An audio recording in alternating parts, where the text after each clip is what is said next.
नमस्कार, आप देख रहे हैं इंडिया न्यूज राजस्थान में। आपके साथ अरडुम जहान शेख। बुलेटिन की शुरुआत करेंगे फटाफट अंदाज में। अमेरिका ने भले अफगानिस्तान छोड़ दिया हो, लेकिन वे अभी भी यहां पर आतंकियों के खिलाफ अपना एक्शन जारी रखेगा। अमेरिकी सेना का कहना है कि जरूरत पड़ने पर अमेरिका आतंकियों के खिलाफ एयर स्ट्राइक कर सकता है। बीते रात खावक इलाके में हमला करने आए तालिबान के 350 लड़ाकों को मार गिराया, जबकि 40 से ज्यादा पकड़े गए हैं और उन्हें कैद किया गया। पाकिस्तान सरकार ने तालिबान के साथ संबंधों की बात कबूल ली है। मुल्क के आंतरिक मंत्री शेख राशिद ने सार्वजनिक रूप से स्वीकार किया है कि पाकिस्तान तालिबान का संरक्षक रहा है।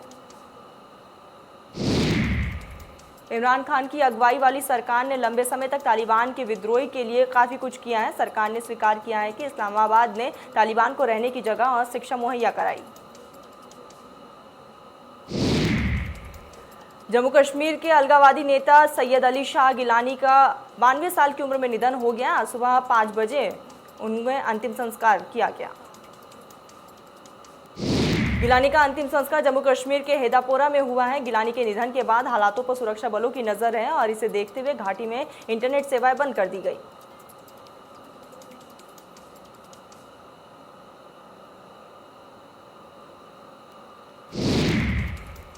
पाकिस्तान के प्रधानमंत्री इमरान खान ने अलगाववादी नेता सैयद अली शाह गिलानी के निधन पर दुख जताया। इमरान खान ने ट्वीट कर दुख जताया। इमरान ने ट्वीट कर लिखा है कि जिन्होंने अपने लोगों और उनके आत्मनिर्माण के अधिकार के लिए संघर्ष किया है, उन्हें कब्जे वाले भारतीय राज्य द्वारा कैद और यातना का सामना करना पड़ा, लेकिन वे दुखद है। साथ ही लिखा है कि हम पाकिस्तान में उनके संघर्ष को सलाम करते हैं और उनके शब्दों को याद करते हैं। हम पाकिस्तानी हैं और पाकिस्तान हमारा है। पाकिस्तान का झंडा आधा झुका रहेगा और हम आधिकारिक शोक का दिन मनाएंगे। न्यूयॉर्क के मेयर बिल डे ब्लासियो ने आज रात न्यूयॉर्क शहर में आपातकाल की स्थिति घोषित कर दी। उन्होंने ट्वीट कर इसकी जानकारी दी। उन्होंने लिखा है कि हम आज रात एक ऐतिहासिक मौसम की घटना को सहन करना है, जिसमें शहर भर में रिकॉर्ड तोड़ बारिश, भयंकर बाढ़ और हमारी सड़कों पर खतरनाक स्थिति है। साथ ही बताया कि बारिश थमने तक कृपया सड़कों से दूर रहें और हमारे पहले उत्तरदाताओं और आपातकालीन सेवाओं को अपना काम करने दें। पूर्व राज्यसभा सांसद और वरिष्ठ पत्रकार चंदन मित्रा का 65 साल की उम्र में निधन हो गया। उनके बेटे कृष्णाण मित्रा ने इसकी जानकारी दी। उनके बेटे कृष्णान ने अपने ट्वीट में लिखा है कि चूंकि ये पहले से ही बाहर है, पिताजी का कल देर रात निधन हो गया। वे कुछ समय से बीमार थे। पीएम मोदी ने पूर्व राज्यसभा सांसद चंदन मित्रा के निधन पर ट्वीट कर दुख जताया और लिखा है कि उन्हें उनकी बुद्धि और अंतर्दृष्टि के लिए याद किया जाएगा। पीएम ने लिखा है कि उन्होंने मीडिया के साथ साथ राजनीति की दुनिया में भी अपना पहचान बनाया है। उनके निधन से मैं आहत हूं।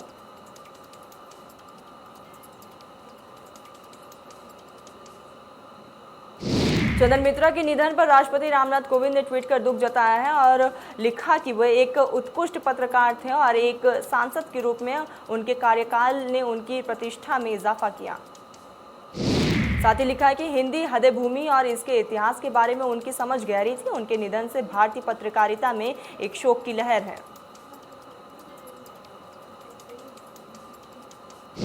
रक्षा मंत्री राजनाथ सिंह ने केवड़िया में सरदार वल्लभ भाई पटेल की पुष्पांजलि अर्पित की और इस दौरान उनके साथ सीएम विजय रूपानी और केंद्रीय मंत्री भूपेंद्र यादव भी मौजूद रहे।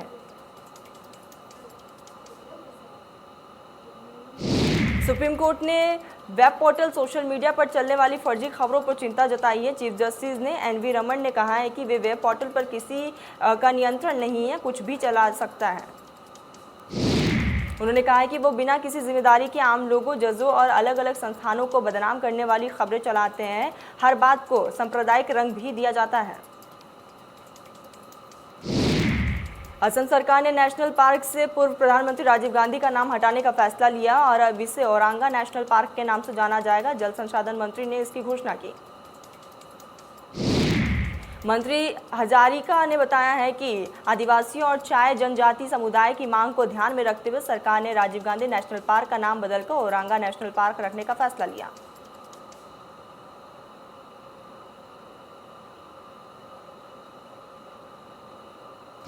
पश्चिम बंगाल सरकार ने बंगाल विधानसभा चुनाव के दौरान रिपोर्ट की गई चुनाव के बाद हिंसा की जांच के लिए कलकत्ता हाईकोर्ट द्वारा गठित एसआईटी की सहायता के लिए 10 आईपीएस अधिकारियों की नियुक्ति की। अभिनेता और big boss winner Siddharth Shukla गुरुवार को उनका निधन हो गया। मुंबई के कपूर अस्पताल में उन्होंने आखिरी सांस ली। अभिनेता सिद्धार्थ शुक्ला ने रात को सोने से पहले कुछ दवाइयां खाई थी, लेकिन उसके बाद वो उठ नहीं पाए। अस्पताल ले जाते समय उनकी मौत हो गई। अभिनेता और गोरखपुर से बीजेपी सांसद रवि किशन ने सिद्धार्थ शुक्ला के निधन पर वीडियो जारी कर दुख जताया। साथ ही कहा है कि बिग बॉस के बाद उन्होंने सफलता की दहलीज पर बड़ा कदम रखा है। उनका जाना टीवी और सिनेमा जगत के लिए बहुत दुखद है।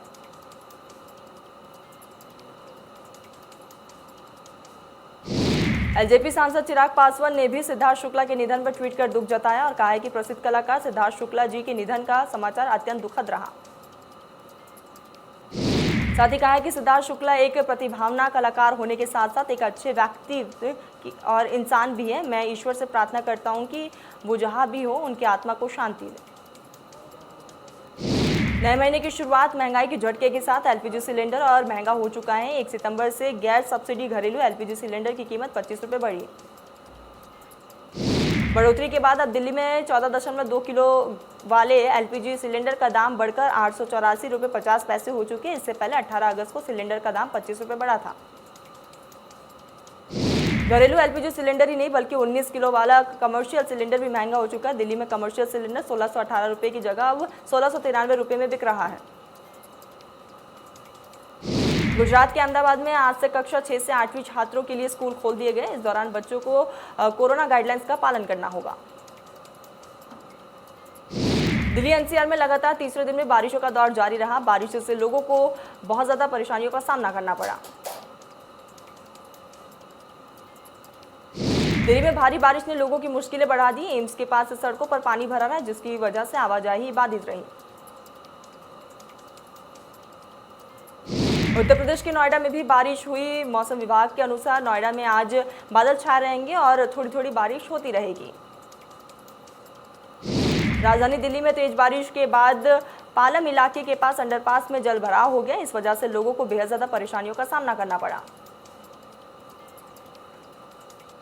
हरियाणा के फरीदाबाद में भी बारिश हो रही है। मौसम विभाग के अनुसार फरीदाबाद में आज बादल छाए रहेंगे और बारिश का दौर जारी रहेगा। इस साल अयोध्या में आयोजित होने वाले दीपोत्सव में राज्य सरकार 7.50 लाख दिए जलाकर अपना रिकॉर्ड तैयार करेगी। पिछले साल 5.50 लाख दिए जलाकर Guinness book of world record में अपना नाम दर्ज कराया था। पर्यटन विभाग ने इसके लिए तैयारियां शुरू कर दी हैं और इसके लिए एजेंसियों से प्रस्ताव मांगे गए। राज्य सरकार ने 2017 से अयोध्या में दीपोत्सव की शुरुआत की है। एजेंसियों को इससे पहले 3 दिन का ट्रायल करना होगा। इसमें 7000 से ज्यादा वॉलंटियर लगाए जाएंगे। चयनित एजेंसियों को Guinness book of world record के अधिकारियों से संपर्क में रहना होगा। भारत में पिछले 24 घंटे में कोरोना के 47,000 से भी ज्यादा नए मामले सामने हैं। 509 लोगों की मौत हुई। रिकवरी रेट बढ़कर 97.53%। देश में कोरोना के कुल मामलों की संख्या 3 करोड़ 28 लाख के पार हो चुका है। वहीं सक्रिय मामलों की संख्या 3,89,000 से ज्यादा।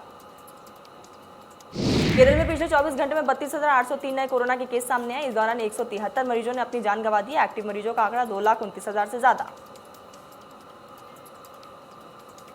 महाराष्ट्र में पिछले 24 घंटे में 4,456 नए केस सामने आए। वहीं 183 मरीजों ने अपनी जान गंवा दी। संक्रमितों का कुल आंकड़ा 64 लाख के पार। तमिलनाडु में 24 घंटे में कोरोना के 1509 नए मामले सामने आए। 20 की मौत हुई है। संक्रमितों का कुल आंकड़ा 26 लाख के पार।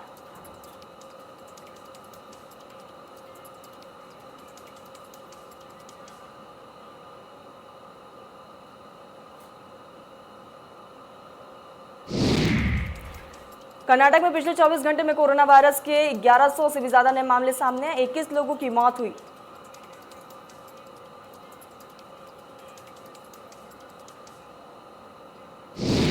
आंध्र प्रदेश में संक्रमितों का कुल आंकड़ा 20,12,000 के पार हो गया। वहीं मृतकों का आंकड़ा 13,000 से भी ज्यादा। सक्रिय मामलों की संख्या 14,000 के पार।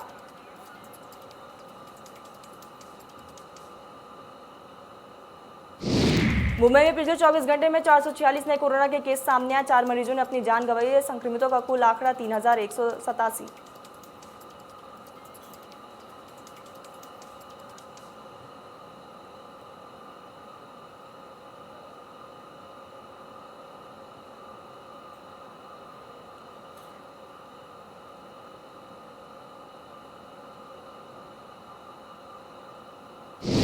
दिल्ली में पिछले 24 घंटे में कोरोना के 36 नए मामले सामने हैं। वहीं एक भी मरीज ने कोरोना से अपनी जान नहीं गंवाई है। संक्रमितों का कुल आंकड़ा 14 लाख के पार।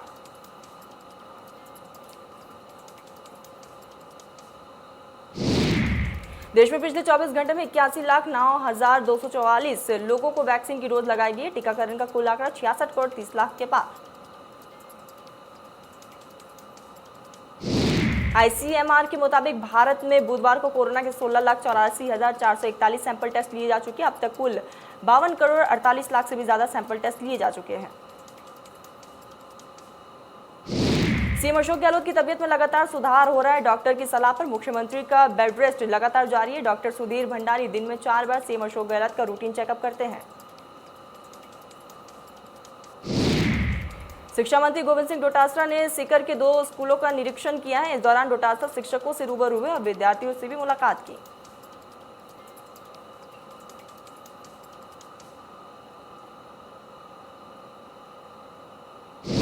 सलासर में केंद्रीय मंत्री सर्बानंद सोनोवाल ने बालाजी महाराज के दर्शन किए। इस दौरान सुरक्षा व्यवस्था के कड़े इंतजाम किए गए। 12 में प्रधानमंत्री आवास योजना की सूची में बड़ी लापरवाही सामने आई। प्रधानमंत्री आवास योजना से 6000 नाम गायब। कांग्रेस के पूर्व विधायक करण सिंह राठौर ने केंद्र सरकार पर नाम काटने का आरोप लगाया। मीडिया से रूबरू होते हुए उन्होंने कहा कि सिर्फ मेरे विधानसभा क्षेत्र में सूची के 6074 नाम काटे गए। जांच में पता लगा है कि 4042 नाम केंद्र सरकार ने काटे हैं। वही बाकी नाम राज्य सरकार की गलती से काटे गए। मामले को लेकर उन्होंने प्रभारी मंत्री टीकाराम जूली को ज्ञापन देकर कार्रवाई की मांग की। जयपुर में महंगाई के खिलाफ युवा कांग्रेस ने प्रदर्शन किया और यूथ कांग्रेस कार्यालय से जिला कलेक्टर तक सिलेंडर की शव यात्रा निकाली। इस दौरान रैली में यूथ कांग्रेस के सैकड़ों कार्यकर्ता शामिल हुए। केंद्र सरकार के खिलाफ जमकर नारेबाजी की गई। चित्तौड़गढ़ में भाजपा की गुटबाजी का मामला सामने आया। भाजपा की गुटबाजी का एक और वीडियो वायरल। वीडियो विधायक गोपीचंद मीणा के कार्यक्रम में सांसद सुभाष वेहेड़िया मुर्दाबाद के नारे लगाए गए। सांसद सीपी जोशी भी इस दौरान मौजूद रहे। डोडा भीम में पैरालंपिक में मेडल जीतने वाले खिलाड़ियों का पीएम मोदी ने उत्साह बढ़ाया। पीएम मोदी ने सुंदर गुर्जर को फोन पर बधाई दी और कहा है कि आपने सुंदर बहुत अच्छा काम किया।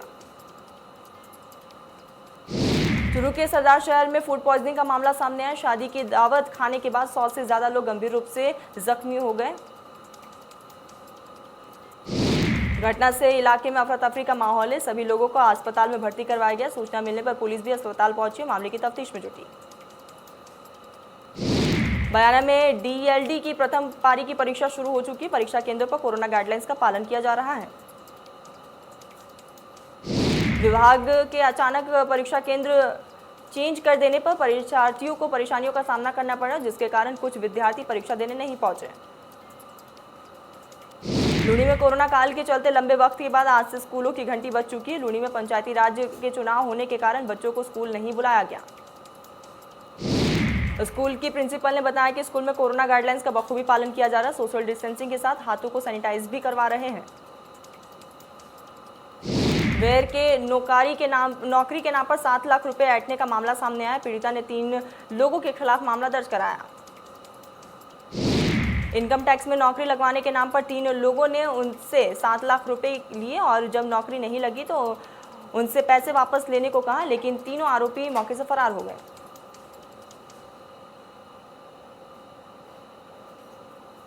सवाईमाधोपुर में चुनावी रंजिश को लेकर 2 पक्षों में झगड़ा हो गया। इस हमले में एक की मौत हो गई, वहीं 9 लोग गंभीर रूप से घायल हैं। मौके पर पुलिस जाब्ता तैनात।